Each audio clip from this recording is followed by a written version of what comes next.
Hi again, I'm Sam Rund. And I'm Sarah Kelly, and we're both part of the outreach team at ViewPathDB. And we also curate the data for MapVEu on VectorBase. VectorBase is also mainly known for its omics works, and we have lots and lots of other lectures and activities on this, and you can find those on our website.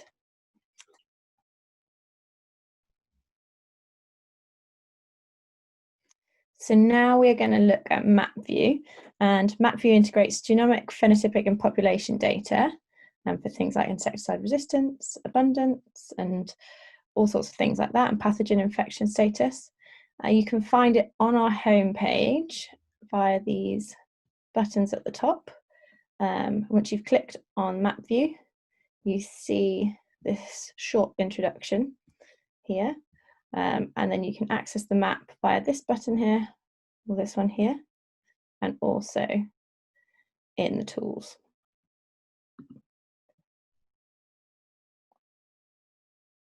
Once we get to VectorBase, it will automatically go into samples view. You can see the available views here and the data types, and you can also see these here. So we are going to have a little look at the abundance data that we have. We have most of this data from the US. When this loads, we can go over here and focus on it. This often comes from direct deposits from abatement districts. These are quite regular updates. So we can see here, oops. It can show you, you can optimize the colors to make sure the colors are all different for the different species. And here it just shows you the percent makeup of the different species that have been collected in this area. And you can look at the population abundance graphs here, and these can be over time, and you can use this time bar to change and see the changes over time in the different species. If you're particularly interested in one species, you can click on it here, for example, and it should update to just show you that species. And if you want to remove that, you can click off here and it will go back to what you had before. You can change this to monthly to have more detailed analysis of the species there. And then we have the details for the selected samples. So this just tells you a bit of information. So it tells you how they were, the species identification was done. So this was by morphological examination. It tells you the developmental stage, which was an adult. It tells you how it was collected, the attractants it was used to in the trap, and the location and the dates. And it also tells you the sex and the number of individuals. And then you can also, you can export your data, so you can download it. Here you can either do the data matching or search. So if we chose QLEX, if we just chose, let's try and pick one of these. Ooh. You can match your search, data visible on the screen, which would be all of this. Data matching your search would be the dot that you've selected, or all the data.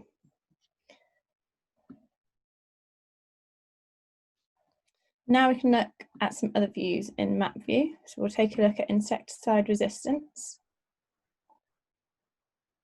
Here we can look at different things like collection protocol, insecticide, sample type. We'll just have to take a little look here at different collection types. And you can see all the different collection types. They're here in the list. If one is of particular interest, you can click on it and use that as a search. For now, we are going to search for a insecticide. Let's search for permethrin in insecticide, and then we are going to pick our species of choice, which will be Anopheles gambiae sedulate. And this will show you all the data for any assays where Anopheles gambiae was used in a bioassay with permethrin. So then we could see the protocol for this. So we can see the different types of bioassays that were used against Anopheles gambisensato. So we have mainly mainly the WHO paper kit tests, as they are very common or standard. So you can add that there. If you are only interested in WHO paper kits, you can add that to your search, and this will just show those results. And we have the time response kits as well. Obviously, we would like to add more and more data to these views. This is a little bit different to the abundance data, as we often have to work backwards for these. We often look in the paper, find the data, and go backwards and forwards with the author to get the data that we need to add it to the map. Whereas for the US abundance data, they have no interest in publishing their data often, so they directly deposit it with us, which makes it a lot easier, and they often have it in the format more like what we need for the map. Another little view is genotypes, and let me just get rid of these searches.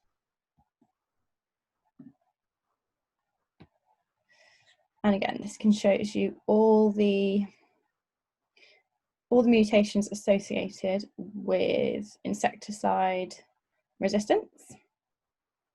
Same thing here, if you're interested in a particular allele, like the KDR L101-4F, you can search for that. And then if you have your species again that you're interested in, you can pick that here, and it will show these results. Then another view we have is a pathogen view. This is relatively new, along with the blood meal, so we don't have loads of data for this, but again, we'd like to populate this further, but we often struggle to combine the mosquito collection data with the pathogen data, as often the data is pooled, so it's hard to associate which samples have then been tested for the pathogen. Again, it tells you the different pathogens that we have in MapVEu, and you can see the infection status. Absent or present means whether the infection of, for example, let's do, we go for our pick a pathogen, Plasmodium falciparum, and then we want present in infection status. We can see here where there have been mosquitoes that have got the Plasmodium falciparum parasite inside them. So the final view we look at is blood meal. This shows a wide range of blood meal hosts for the different mosquitoes and what the different mosquitoes feed on. So here, for example, we can see that the mosquitoes here in Tanzania have fed on humans, sheep, pigs, birds, dogs, goats, chickens, and obviously you could correlate this to probably the proximity of the traps to the various locations. Like if it's close to a chicken coop, you're probably going to get a lot of chicken blood meal. And you can look at the protocols for how they have identified the species. Again, so if you only want to look for blood meals that have been done by PCR, you can just click on that and it will add it to your search. Thank you, Sarah. Next, I will be talking about the collection and public dissemination of US mosquito abatement district data, which is what we at VectorBase have a lot of particular recent experience doing. Now, what I will be showing is a summary, kind of a condensed version of a symposium that we performed, VectorBase helped co-sponsor, at the American Mosquito Control Association. And so I'd like to thank some of these people that helped contribute it. Originally, each of these people was a speaker at the symposium. I'm going to be condensing kind of all of their talks into one quick, short discussion. So mosquito population data, mosquito surveillance districts collect all sorts of data. They collect species presence, species population counts, they do insecticide resistance data to guide their operational decisions. And all this data can end up in a lot of places. A lot of it stays within the district in their filing cabinets on their computers, but some of it does make it up the way to state or national databases. And at each of these stages, data can or cannot, may or may not, be made publicly available or given to researchers or shared with other districts to inform research questions or other operational decisions. And we see in the US, we have a spectrum of data distribution policies. On one end, you have completely open data. Maybe they post it to their website, and this data is immediate, kind of to access. Anyone can just go and get it. At the other end of the spectrum, there is no expectation that data will be shared. If you want to reuse that data, you have to enter into a one-on-one arrangement with each of the data providers. And then in the middle somewhere, there is a middle ground where they have an expectation that they were fairly willing to share with everyone, but you do have to, again, get that permission on a one-to-one basis. So it's not really open and there's more time involved. And it's not guaranteed that that data will be shareable. So now, again, I'm speaking entirely from a US perspective and a US context. So why would an abatement district want to share their data? Large-scale trends and models can be developed once they've disaggregated, be used to inform the control efforts in neighboring jurisdictions, because often US mosquito control is very localized, even within one city. Some larger cities might actually have multiple different governmental authorities that are responsible for different parts of the city. And mosquitoes don't respect political boundaries, especially when you're slicing up one single city. So it'd be good to share data between those operational units. Accessible data can be cited in publications. So some jurisdictions are interested in publishing. Some of them have a lot of academics they work with or alongside. It's good to have evidence of outreach and output to taxpayers. Grants, some abatement districts do have academic grants, so they may be required by data management plans. And because your surveillance efforts are taxpayer funded, you may have to share in the US anyways, because they can file what are called FOIA, which are Freedom of Information Act requests. So if taxpayers are asking for data anyways, if you just make it openly available, then you can head off having to respond on a one-by-one basis. But of course, we find that there's many open data sharing concerns when we talk with these districts. There's the time constraint, having to go in, find the data, answer questions about it, maybe reformat it into a usable format. There's privacy concerns, obviously. Sometimes these mosquitoes are placed in someone's backyard, or perhaps in business. They might affect property values because no one wants to know that some mosquitoes are high in my area. If a district does want to publish, there may be some publications concerned about when that data is made available. There are concerns that my data will be misused because only I know really the context of the data, how it was collected, and I don't want it to be misrepresented. And then there's very much concerns about, will my data be compared against someone else's data? Because trap location, for example, is very, very particular. If you put your trap in the middle of a marsh and the other person puts it in the middle of a high rise, someone could point and say, oh, the person who put their trap in the high rise area, they don't have any mosquitoes there, they're doing a better job. So you really have to be careful comparing trap to trap, location to location. Now, we have discovered some ways to alleviate some of these concerns. If you make your data openly available, hopefully you only have to do it once. You don't have to respond to multiple requests. For privacy concerns, you don't always have to provide the exact GPS locations of the trap. You can obfuscate it, you can shift a little bit, or you can provide a more generalized trap GPS location that just kind of indicates, the trap is somewhere within this square kilometer. You can change the trap name. You don't have to call it the trap at Bob's house on 25 Main Street Road. You can just call it trap A. And of course, you don't have to share trapping that was done specifically to respond to, for example, a West Nile trap. That's West Nile human case, which we often see. If there's a human case of West Nile, some districts will go in and put extra traps around that person's house.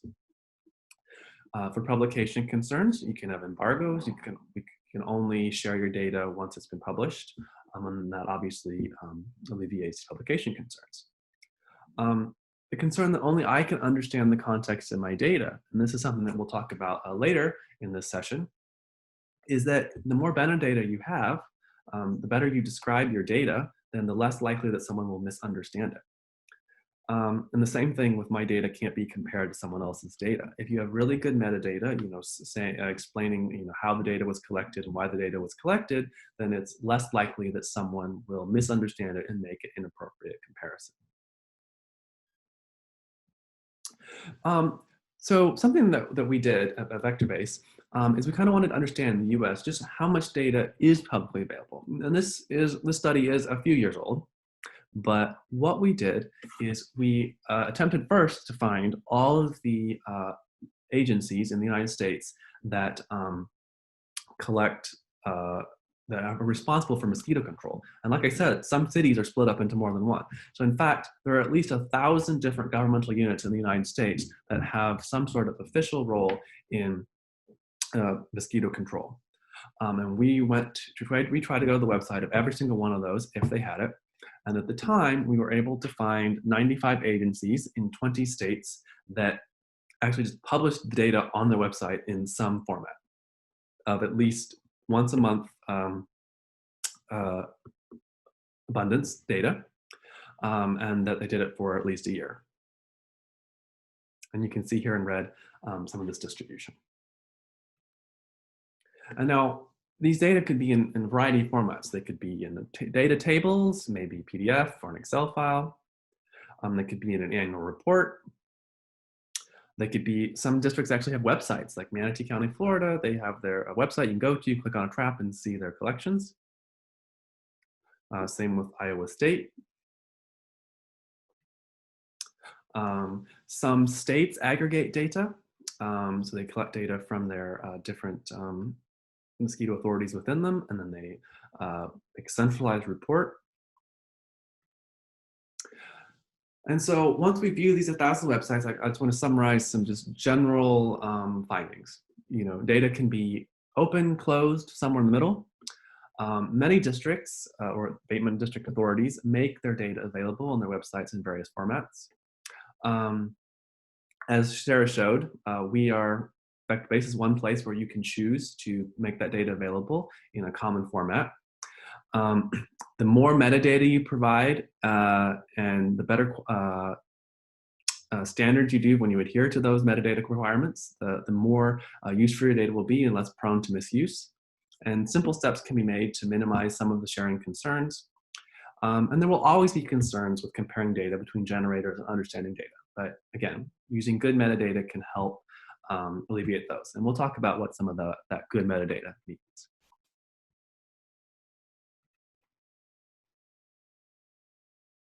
Thank you, Sam. We're about done with this video, but we've just got a few extra things we'd like to share with you.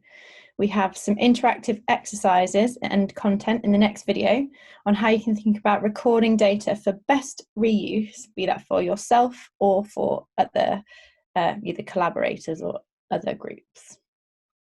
And in my talk, I explained some issues related to data sharing in the US abatement district context. But another speaker for our virtual workshop, Jane Weingard, from the University of Cape Town, has recorded a talk for this virtual meeting on fair and open data sharing and management concerns and perspectives from an African context. So we hope you'll check that video out. We hope you'll visit us at our tables during the live time with your questions, comments and feedback, or reach out to us at any time at help@vectorbase.org. We're always thrilled to have new data depositors and users, and we hope you'll also view our omics lectures, which have been recorded for this virtual meeting and the associated hands-on exercises. We note that in association with CSIRO, we are making a particular push to get Gambi complex seasonal abundance data to support gene-drive malaria risk modeling from across the African continent. And we do hope you'll watch their talk from this virtual vector meeting on that effort and the Bayesian statistics, the intro to the Bayesian statistics that they're doing, which will kind of give a primer on how they're going to do this risk analysis. And we hope to see you in part 2 of our videos. Thank you. Yeah.